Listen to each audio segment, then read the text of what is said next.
जो किसान परिवारों से आते हैं, काफी समय से जो जिस प्रकार से केंद्र की सरकार किसानों के खिलाफ काम कर रही थी,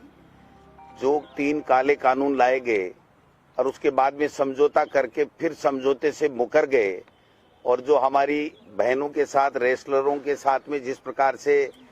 बर्ताव किया गया, तो पूरा राजस्थान का, हिंदुस्तान का पूरा किसान वर्ग भारतीय जनता पार्टी की गलत नीतियों से त्रस्त था, परेशान था। और हद हो गई जब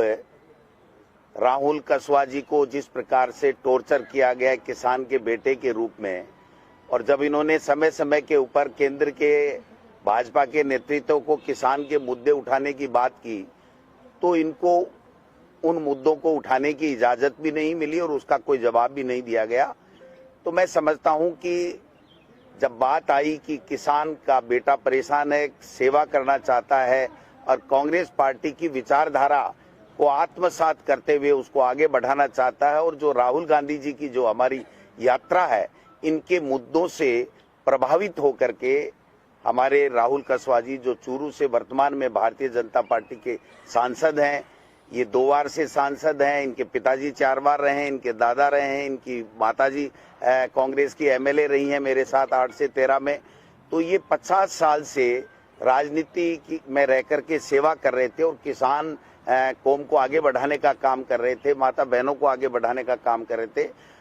उनको जब परेशान किया गया और जब उनके केंद्र के किसान विरोधी नीतियों को देख करके इन्होंने जब हमसे चर्चा की, तो हमने माननीय राष्ट्रीय अध्यक्ष जी से और राहुल गांधी जी से आग्रह किया, और आज हमें सफलता मिली कि राहुल कसवाजी को कांग्रेस परिवार का आज हिस्सा आदरणीय खड़गे साहब ने बनाया है। मैं मजबूती के साथ कह सकता हूं कि राजस्थान में कांग्रेस और ज्यादा मजबूत होगी। कल कुछ लोग कांग्रेस पार्टी छोड़ करके भारतीय जनता पार्टी में गए थे, लेकिन वो सारे के सारे लोग जिनका अब जनाधार नहीं बचा है, जो हार चुके हैं, जो वर्तमान में किसी पद के ऊपर नहीं वो गए हैं। और आज हमारे सामने कल भी हमारे हरियाणा के एमपी के सांसद किसान परिवार, किसान के बेटे आए, और आज फिर एमपी लगातार 5-6 बार एमपी रहना उस परिवार का, और खुद का 2 बार एमपी रहना, ये किसानों के खिलाफ जो केंद्र की जो नीति है, जो दमनकारी नीति है, उससे परेशान होकर के हमारे साथ में कांग्रेस पार्टी। श्री गोविंद सिंह दोतार जी और रंधवा साहब और सीएलपी के लीडर जूली जी, और आज जो हमारे पार्टी में जो शामिल हो गए हैं श्री राहुल कसवाजी और पूरे हमारे पार्टी के साथियों, मैं ज़्यादा इस वक्त बोलना नहीं चाहता। फिर 1-1.5 घंटे में आपसे मैं मिल रहा हूँ कांग्रेस ऑफिस में,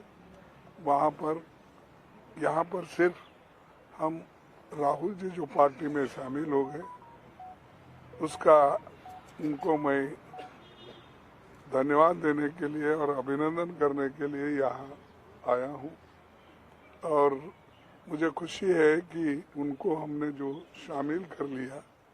उन्होंने ये किसान के मुद्दों को लेके और जो सामंतवादी लोग हैं उनके खिलाफ लड़ने के लिए उन्होंने कांग्रेस पार्टी में ज्वाइन किया है। और ये अच्छी बात है कि ऐसे विचारधारा के लोग अगर पार्टी के साथ ज़्यादा से ज़्यादा जुड़ते गए तो समझिए बीजेपी कहीं की भी नहीं रहेगी। लेकिन आज हमको ये भी देखना है कि जो मोदी जी खुद अनेक भाषाओं में स्पीच दे रहे हैं, भाषणों में, और कन्नड़ा से लेकर तमिल तक, तमिल से लेकर गुजरात, फिर गुजराती तो है ही है, और उड़ीसा, वेस्ट बंगाल, हर चीज़ पे वो अपनी मास्टरी करना चाहते हैं। जब पहले से ही उन्होंने लोगों को डराना, धमकाना, क्या करना, ये तो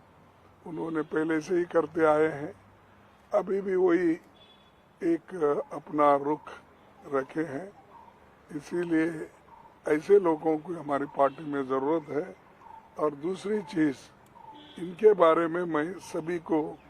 कंसल्ट करके ही पार्टी में लिया गया है। तो मैं अध्यक्ष जी से पूछा, हमारे सीएलपी लीडर को भी पूछा, तो उनसे कहने लगा। फिर रंधावा जी तो पहले ही तैयार थे। फिर उसके बाद में राहुल गांधी जी से पूछा, सोनिया गांधी जी से पूछा, और गहलोत से पूछा, पायलट से पूछा, जितने भी लीडर्स हैं उनसे मैं तमाम 2 दिन से बात करके तय किया। और आज मैं कल मैडम गांधी से भी बात किया कि मैं 1 बजे उनको शामिल कर लेने वाला हूँ, इसीलिए आपकी अनुमति चाहता हूँ, क्योंकि कंसेंसस बनना इस दृष्टि से है।